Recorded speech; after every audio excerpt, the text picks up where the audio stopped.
अगर आज की तारीख में यह कहा जाए कि राहुल गांधी ने मोदी और शाह के हाथों से सत्ता छीन ली तो क्या गलत होगा।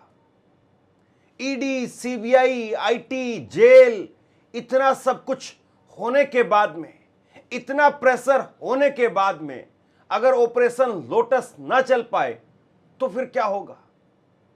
मौजूदा वक्त में एक ही सवाल वो सबसे जरूरी है और एक ही सवाल, उसका जवाब अगर आप टटोल लेंगे तो आपको बहुत कुछ समझ में आ जाएगा। मौजूदा वक्त में सरकार बनाना बड़ी बात है या सरकार बचाना बड़ी बात है।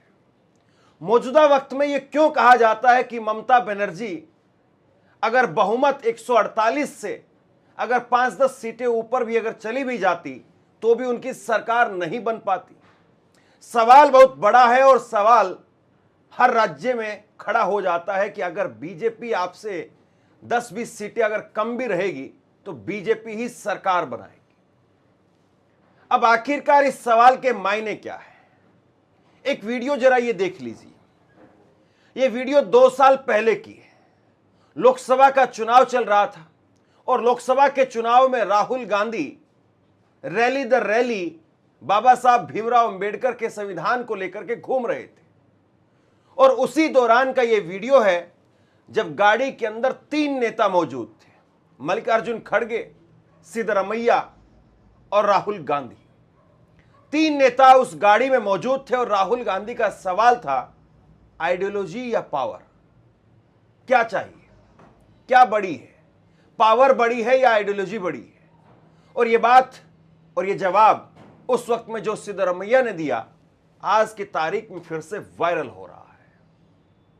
पावर नहीं बल्कि आइडियोलॉजी वो बड़ा है, विचारधारा वो बड़ी है, आइडियोलॉजी बड़ी है।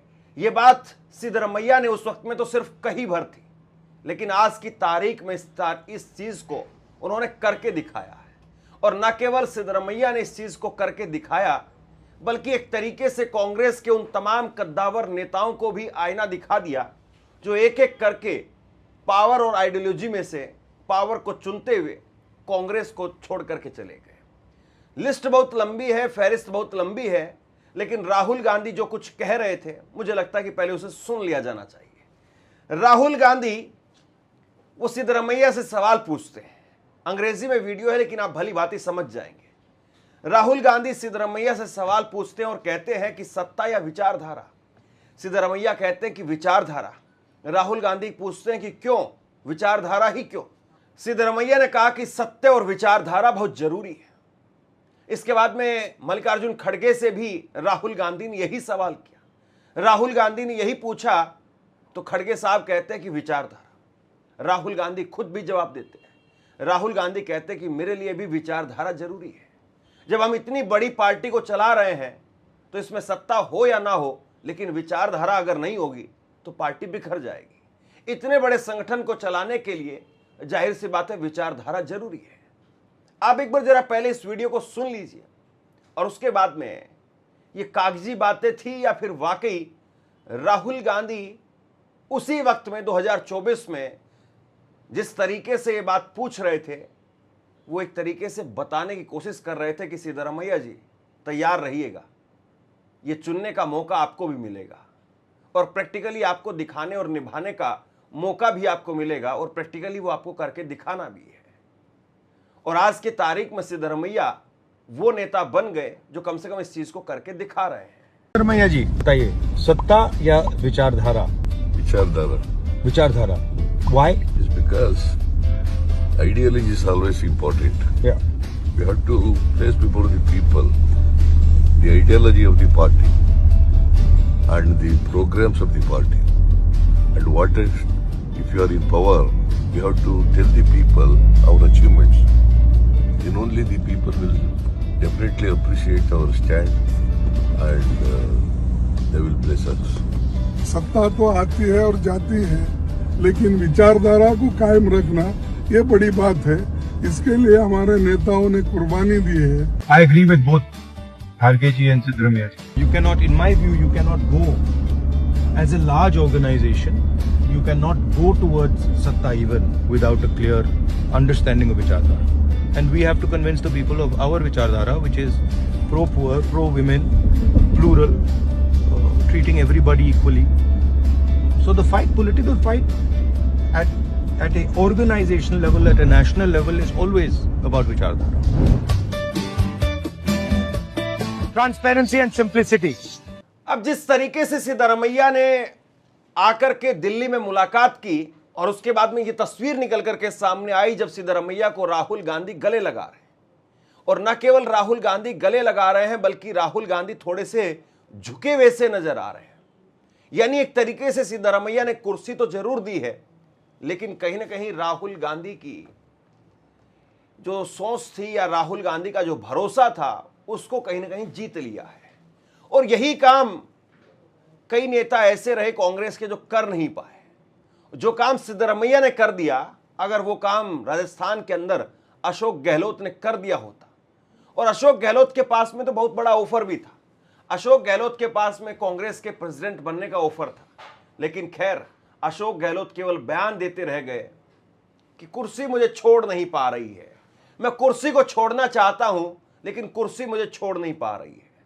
अशोक गहलोत गांधी परिवार के करीबी लोगों में से गिने जाते हैं, लेकिन जिस तरीके से अशोक गहलोत ने उस पूरे प्रकरण के दौरान अपनी हठ धर्मिता दिखाई, उसकी वजह से कहा जाता है कि गांधी परिवार ने उनको दरकिनार सा कर दिया है।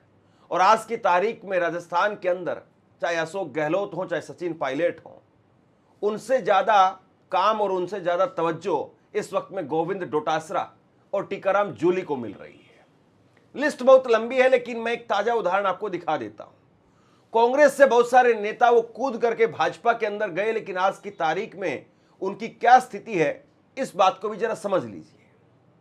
और इसमें सबसे ताजा उदाहरण अगर आज की तारीख में दिया जाए तो पंजाब का उदाहरण दिया जाना चाहिए। पंजाब के अंदर बीजेपी ने अपने अध्यक्ष को बदल दिया है, लेकिन बीजेपी अध्यक्ष को बदल करके किसको लाई है? बीजेपी का जो पहले अध्यक्ष था वो भी एक पूर्व कांग्रेसी, कट्टर कांग्रेसी और परंपरागत तरीके से जो कांग्रेसी परिवार से आने वाले सुनील जाखड़ साहब थे। लेकिन सुनील जाखड़ को बहुत कुछ लग रहा था कांग्रेस पार्टी के अंदर, बहुत कुछ महसूस होता था कांग्रेस पार्टी में सुनील जाखड़ को कि उनको नजरअंदाज किया जा रहा है, उनको सीएम फेस नहीं बनाया जा रहा है, बहुत कुछ उनको लगता था। लेकिन एक झटके में कैसे बीजेपी ने उनको दरकिनार कर दिया और सुनील जाखड़, उनकी अब एक लंबी चौड़ी प्रतिक्रिया सामने आई है। लेकिन जब पंजाब के चीफ को बदला गया तो उसके बाद में जो प्रतिक्रिया निकल करके सामने आई कांग्रेस की, वो कहीं ना कहीं अपने आप में बहुत कुछ बता रही है कि सत्ता या विचारधारा, और उसमें से आपने विचारधारा बदली, लेकिन जिस विचारधारा में आप गए उस विचारधारा ने आपको कितना स्वीकार किया और वो विचारधारा कितना और किस तरीके से अपनी जरूरत के मुताबिक आपको बदलती और आपको बैठाती है, इस बात को भी जरा समझ लीजिए। सुखजिंदर सिंह रंधावा ने लिखा कि केवल सिंह ढिल्लो बीजेपी के नए प्रधान चुने गए हैं, उनको बहुत बहुत बधाई हो। पर एक सवाल पुराने प्रधान जी से पूछना चाहता हूं, आप तो भाजपा में इसलिए गए थे क्योंकि आपका कहना था कि कांग्रेस ने हिंदू होने के कारण आपको मुख्यमंत्री नहीं बनाया, लेकिन भाजपा ने तो आपका प्रधानगी वाला कार्यकाल भी पूरा नहीं होने दिया। अब क्या यह समझा जाए कि भाजपा भी हिंदू विरोधी है? असल में आपका मकसद सिर्फ कांग्रेस पार्टी को बदनाम करके अपनी राजनीति को चमकाना था। अब कहीं ऐसा ना हो कि भाजपा को भी आप हिंदू विरोधी का टैग लगा करके छोड़ दें। दरअसल जब सुनील जाखड़ साहब गए थे, और सुनील जाखड़ के पिताजी वो राजीव गांधी के करीबी रहे, उनकी सरकार में मंत्री भी रहे, लेकिन जिस वक्त में सुनील जाखड़ गए तो उन्होंने यही कहा कि कांग्रेस हमेशा जट सिख को पसंद करती है और कांग्रेस कभी भी हिंदू को पंजाब के अंदर, अब जाहिर सी बात है वहां पर सिख को अगर आप नहीं लेकर के आएंगे, अगर सिख को सीएम फेस नहीं बनाएंगे, बिना पगड़ी वाले को पंजाब के अंदर तवज्जो कम ही मिलती है। और भाजपा भी दरअसल इस बात को समझ गई है, और भाजपा ने अभी केवल सिंह ढिल्लो को जो प्रधान बनाया है वो भी कांग्रेसी है। उनकी प्रोफाइल भी अगर आप उठा करके देखेंगे तो भाजपा में रहते हुए उन्होंने कोई तीर मारा हो ऐसा दिखाई नहीं देता है। और केवल सिंह ढिल्लो को इसलिए लाया गया है क्योंकि भाजपा को अब लगता है कि अब पंजाब मिशन मोड पर है और पंजाब का बटन दबा देने की जरूरत है और पंजाब में अब हम सरकार बना लेंगे, पंजाब का मिशन वो ऑन करने की जरूरत है। लेकिन क्या पंजाब इतनी पतली डगर है कि जिसको आप एक बटन दबाते ही बदल देंगे? बीजेपी को दरअसल लग रहा है कि आम आदमी पार्टी के खेमे से हम 7 सांसदों को ले आए हैं, वहीं उसके अलावा कांग्रेस से बहुत सारे लोगों को खींच करके ले आए हैं और चुनाव आते आते हो सकता है कि और बहुत सारे लोगों को बीजेपी खींच करके ले आए। लेकिन क्या ये अलग अलग खांचों से, अलग अलग ठिकानों से लेकर के आए हुए लोग आपको लगता है कि पंजाब के अंदर आपकी सरकार बनवा देंगे?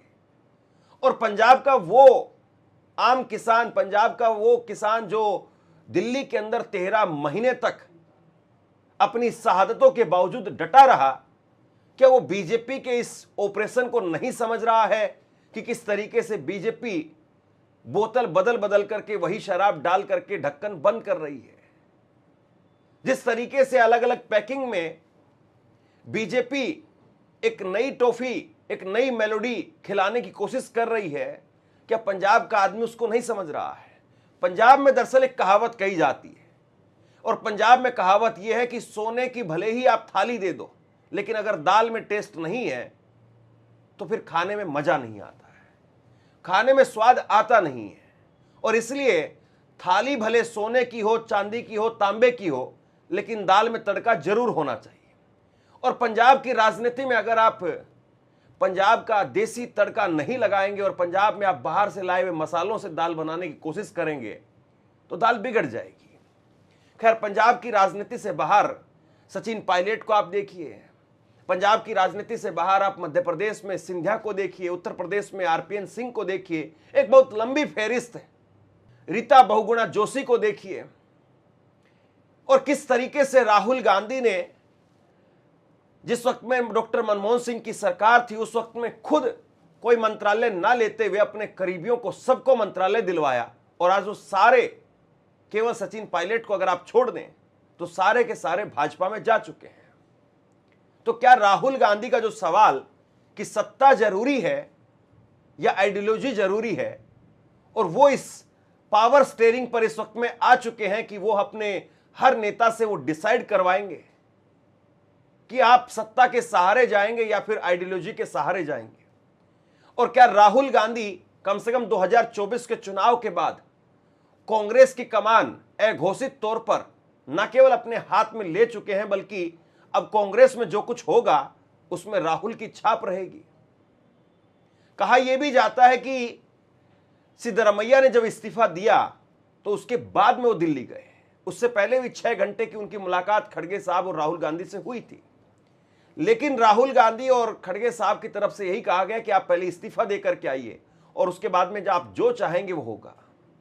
हालांकि कर्नाटक के अंदर सरकार बनाने के लिए बीजेपी ने कोई कसर छोड़ी पहले भी नहीं थी और बीजेपी को अगर मौका मिलता तो अब भी बीजेपी चूकती नहीं। और इस बात को ऑपरेशन लोटस के जरिए 2018 से समझ लीजिए। 2018 की वो तस्वीर याद करिए जब मायावती, सोनिया गांधी और उस वक्त में अघोषित तौर पर जो एक महागठबंधन दिखाई दे रहा था बीजेपी के खिलाफ, उसके तमाम नेता एक साथ एक कतार में मंच पर खड़े हुए थे। और उस वक्त में कुमार स्वामी को मुख्यमंत्री कांग्रेस ने बनाया, कुमार स्वामी जिनकी 33 सीटें आई थी। लेकिन कुमार स्वामी की सरकार को गिरा करके भाजपा ने कैसे ऑपरेशन लोटस चलाया और कुमार स्वामी आज मौजूदा तारीख में नरेंद्र मोदी के साथ में कैबिनेट में मंत्री है। तो आपको क्या लगता है, कुमार स्वामी को तोड़ करके भाजपा अपने साथ में मिला सकती है? डीके शिवकुमार क्या हल्के आदमी है? आज की तारीख में कांग्रेस के पास में 135 सीटें हैं कर्नाटका के अंदर और 135 में से करीब करीब 70-80 सीटें या यूं कहिए कि 90 सीटें ऐसी हैं जहां पर सिद्धरमैया की पकड़ है। करीब 80-90 विधायक ऐसे हैं जहां पर सिद्धरमैया की पकड़ है। लेकिन उसके अलावा करीब करीब 40-50 विधायक ऐसे भी हैं जहां पर डीके शिवकुमार की पकड़ है। अब 40-50 विधायक जिसके साथ हों, बीजेपी उसको घास न डाले, ये नामुमकिन है। और डीके शिवकुमार वो नेता है जो तिहाड़ जेल की तपस वो अपने ऊपर झेल चुके हैं। डीके शिवकुमार वो नेता है जो कांग्रेस के मुख्यमंत्री बनने जा रहे हैं, उनसे मिलने के लिए खुद सोनिया गांधी तिहाड़ जेल के अंदर गई थी। और तिहाड़ जेल में जाकर के जब सोनिया गांधी मुलाकात करके वापस आई तो यही कहा कि हमारे नेताओं के साथ में गलत हो रहा है और हम अपने नेताओं को छोड़ेंगे नहीं। और उस वक्त में सोनिया गांधी ने जो कहा, शायद डीके शिवकुमार को वो बहुत अंदर तक छू गया, या फिर डीके शिवकुमार को ये लग गया कि कांग्रेस के अंदर अगर रहेंगे तो लंबी पारी हाथ में लगेगी। और डीके शिवकुमार जिस तरीके से पैर छू करके आशीर्वाद ले रहे हैं, वो ना केवल 2 साल के लिए बल्कि अगले 5 सालों के लिए अपने आप को सिक्योर करने के लिए चल रहे हैं। कांग्रेस जातीय समीकरण के हिसाब से अब कितनी मजबूत होगी या कितनी कमजोर होगी, और पावर सेंटर में अब किस तरीके से खड़गे साहब, सिद्धरमैया और डीके शिवकुमार, उनका दखल होगा, उनका प्रभाव होगा, और कैसे कौन एक दूसरे के ऊपर चढ़ेगा और कैसे कौन एक दूसरे के लिए स्पेस बनाएगा, यह भी बहुत खास हो जाता है। और ऐसे में सबसे बड़ा सवाल कि पावर और आइडियोलॉजी क्या वो आगे भी देखने को मिलेगी, या पावर और आइडियोलॉजी के नाम पर एक बार तो कुर्सी मिल गई, लेकिन अंदर खाने राजनीति के अंदर जो होता है, जो ऊपर से दिखाई देता है, उसके ठीक उलट होता है। इंतजार कीजिए, कर्नाटक का नाटक क्या वो वाकई पूरे देश में कांग्रेस के कार्यकर्ताओं के लिए एक नजीर बन जाएगा, या कर्नाटक का नाटक बीजेपी अपने हिसाब से तय करेगी। चर्चा तो तेलंगाना को लेकर के भी होती है, रेवंत रेड्डी को लेकर के भी होती है, कयास तो रेवंत रेड्डी को लेकर के भी लगाए जाते हैं, लेकिन भला कोई फुल फ्लैश सरकार छोड़ करके भाजपा के खेमे में जा करके और फिर सरकार बनाए, और भाजपा किस तरीके से फिर उनका एकनाथ शिंदे बना दे, मुझे लगता है कि रेवंत रेड्डी को इस बात का ख्याल जरूर होगा।